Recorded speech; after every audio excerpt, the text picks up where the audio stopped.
Mga Lods, magandang araw sa inyo. So, dito sa video na to mga Lods, kukwento ko sa inyo kung paano ako napunta dun sa bahay ng nanay ko. Kasi ang totoo lang, after namin magkita na, di ba? So, kumain kami dun sa may restaurant. May mga gusto kong tanungin na alam kong hindi ko basta-basta matatanong. Kagaya nga nung about sa kung may asawa na siya, kung may kapatid na ba ako. Although, unti-unti kong tinatanong yun in the right timing. So, yung iba nalaman ko nga, di ba, wala nga akong kapatid doon and wala nga siya naging asawa, di ba? Pagkatapos, ang hindi ko rin naitanong sa kanya during that time kung ano yung trabaho niya. Siyempre, mag-isa lang siya, di ba? Pero eventually, natanong ko naman yan. Nung kailan lang, natanong ko na rin yan paunti-unti. Tapos, kinabukasan, so, nagdala siya ng kimbap. So, gawa niya lang magkakaibigan yun. Yung nga yung isa sa mga paborito kong ginagawa niya nung bata ako. Tapos nun, lagi niyang sinasabi sa akin na gusto niya akong pakainin ng Korean barbecue. The best Korean barbecue nga daw. So, ang nangyari nung araw na yon, namasyal nga kami muna, nagpunta kami sa Little France. Yung pinuntahan doon sa may Legends of the Sea ba yun? Parang ganun. Tapos yung pumunta kami doon sa may Pinocchio, yan, namasyal kami. After nun, sabi niya, tara na, kasi kailangan niya nang bumili ng mga ingredients. So, nag-grocery kami. Doon sa grocery mga lods, ang gaganda ng talagang mga gulay talaga nila doon. Talagang, basta, sobrang ganda talaga. And then may mga meat section doon, di ba?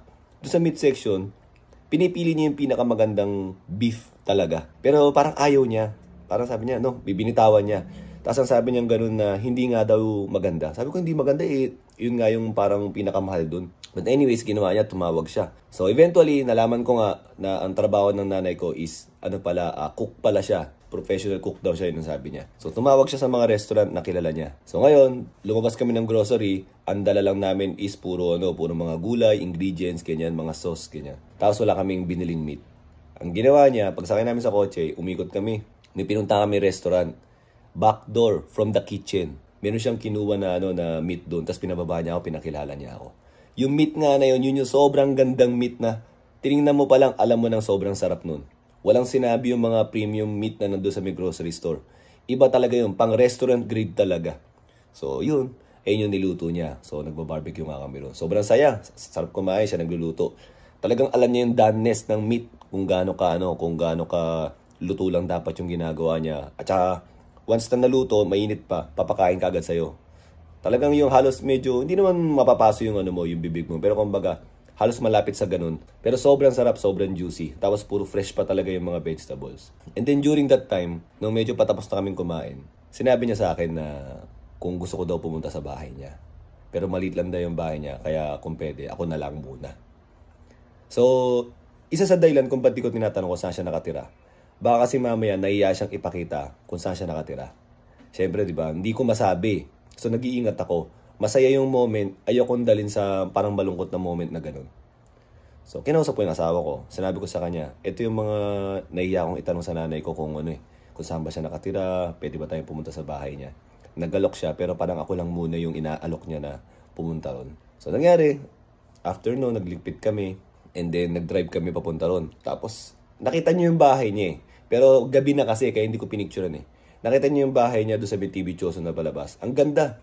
Bricks yung bahay, tapos may taas at baba. Yung sa taas, yun yung unit niya. Penthouse, merong terrace dun. Ang sabi nga niya, during winter time daw, pagka daw may mga snow, kasi nasa harapan mismo ng bundok eh. Yung bundok, malalakad mo lang talaga, sobrang lapit lang. Mga nasa 100 meters lang. So makikita mo yung yung bundok, ang ganda. Pagka winter time daw, nagsasamgyupsal daw sila doon sa may taas, tapos uminom silang soju. So pagkakit doon, penthouse siya, 1 bedroom. Tapos kumpleto yung gamit. Ang ganda, ang linis. Kumbaga yung unit niya ron, pag dito mo nila sa Pilipinas yun, pang mayaman na bachelor ang nun. Ang peg nun. Tapos kumpleto ng appliances. So nakita ko yung bahay, nagkukwentuhan kami, and then nakita ko yung isang maliit na frame ng picture doon, which is picture ko nga nakasama si Ate Yongju. Nagkwentuhan kami ng iba-ibang bagay doon. Tapos siyempre naiisip ko na mag-isa siya ron, di ba? Parang malungkot siya. Sinabi niya sa akin na wag ko daw siya alalahanin. Kasi nga, kahit na daw ganun yung kalagayan niya, mas maganda pa rin daw yung kalagayan niya kung i-compare dito. Kasi napakaganda daw ng suporta sa kanila ng government doon. Oy, nating in politics dito Sinasabi ko lang na siyempre mas mayaman bansa sila eh.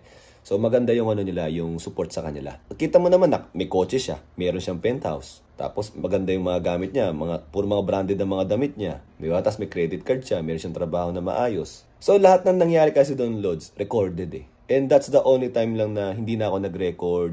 Wala ring mga production ng TV Choson doon. And then, bago kami bumaba, ang sabi niya, talaga daw sinadya niya na bilan ako ng pinakamagandang barbecue.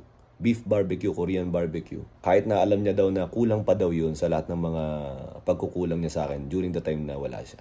And then, ganun pa rin naman yung sinabi ko na wala kang dapat ikasorry. Tapos, pinatay niya ng ilaw, ganyan, bumaba na kami. Bago pumunta ng kotse, medyo madilim yung bakuran nila. Yun yung time na niyakap ko siya bigla. Naglalakad siya, bigla ko siyang tinakbo, niyakap ko siya ulit sa likod. Tapos parang, yun yung pinaka-moment na kaming dalawa lang, walang kahit na sino nakakita. Tapos, sinasabi ko na sa kanya na I love you so much, and then finally, nakita na kami. Sabi niya, yes, thank you so much, ganun. And then sumakay kami ng kotse, hinatid niya na ako, and then bago siya umuwi. Actually, yung tinutuluyan namin doon sa province na yun is mga 15 to 20 minutes away lang pala sa bahay niya. So, nakwento ko lang, Lods, na yun yung isa sa araw na nag-bonding moment kami. And then nakita ko yung bahay niya, and nakapagkwentuhan kami ng personal at private lang. So, yun lang mga Lods. Sana nag-enjoy kayo sa mga kwento na yan. Thank you!